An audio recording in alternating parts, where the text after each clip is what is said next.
नमस्कार, हिमालिनी टेलीविज़न में आप सभी का स्वागत है। हिमालिनी से मैं वंशुल राजपूत करते हैं बुलेटिन की शुरुआत। 5G टेस्टिंग के खिलाफ हाई कोर्ट पहुंची जूही चावला।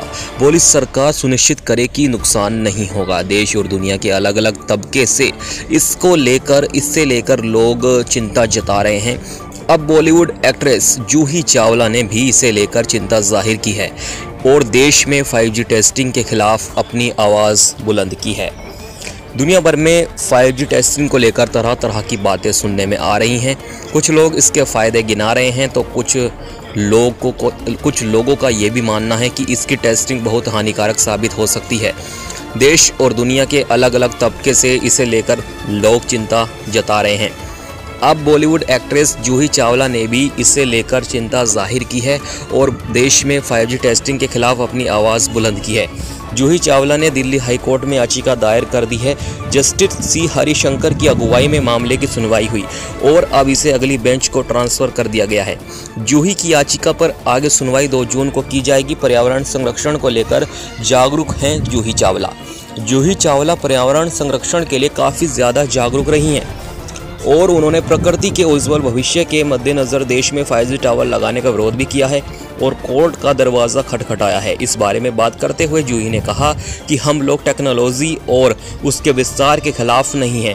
हम लोग भी टेक्नोलॉजी के तमाम वायरलेस उपकरणों को इस्तेमाल करना पसंद करते हैं, मगर यहाँ पर बात सिर्फ इतनी ही नहीं है। तमाम रिसर्च में ये बात सामने आई है कि RF रेडिएशन कितना हानिकारक साबित हो सकता है। हमारी ओर से खुद रिसर्च की गई है और ऐसी कई सारी रीज़न सामने आए हैं जो इस ओर इशारा कर रहे हैं कि ये रेडिएशंस इंसानों की हेल्थ और सेफ्टी के लिए अच्छे बिल्कुल भी नहीं हैं। जूही चावला के स्पोक्सपर्सन ने क्या कहा? जूही चावला के स्पोक्सपर्सन द्वारा स्टेटमेंट जारी किया गया है। इसमें कहा गया है कि ये शिकायत इसलिए दर्ज की गई है कि 5G की टेस्टिंग को लेकर हमारे और लोगों के बीच फैले खौफ को दूर किया जाए और इसे पूरी तरह से सरकार द्वारा सुनिश्चित किया जाए कि इसी टेस्टिंग से किसी भी जीव जंतु को किसी तरह का नुकसान नहीं होगा। जब तक ये पूरे रिसर्च के साथ प्रमाणित ना हो जाए कि RF रेंज से किसी को नुकसान नहीं होगा, तब तक भारत में इसके इस्तेमाल पर रोक लगानी चाहिए। हमें सिर्फ इस जनरेशन के बारे में ही नहीं बल्कि आने वाली पीढ़ियों के बारे में भी सोचना ज़रूर चाहिए। क्या है दूरसंचार मंत्रालय का कहना?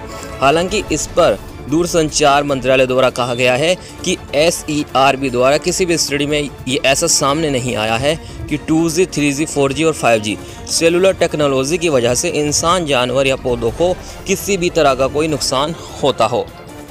तो आपको हमने अभी बताया 5G टेस्टिंग के खिलाफ हाई कोर्ट पहुंची जूही चावला। बोली सरकार सुनिश्चित करे कि कुछ नहीं होगा नुकसान। आगे भी आपसे खबरों का सिलसिला जारी रहेगा। बने रहिए हिमालिनी टेलीविज़न के साथ।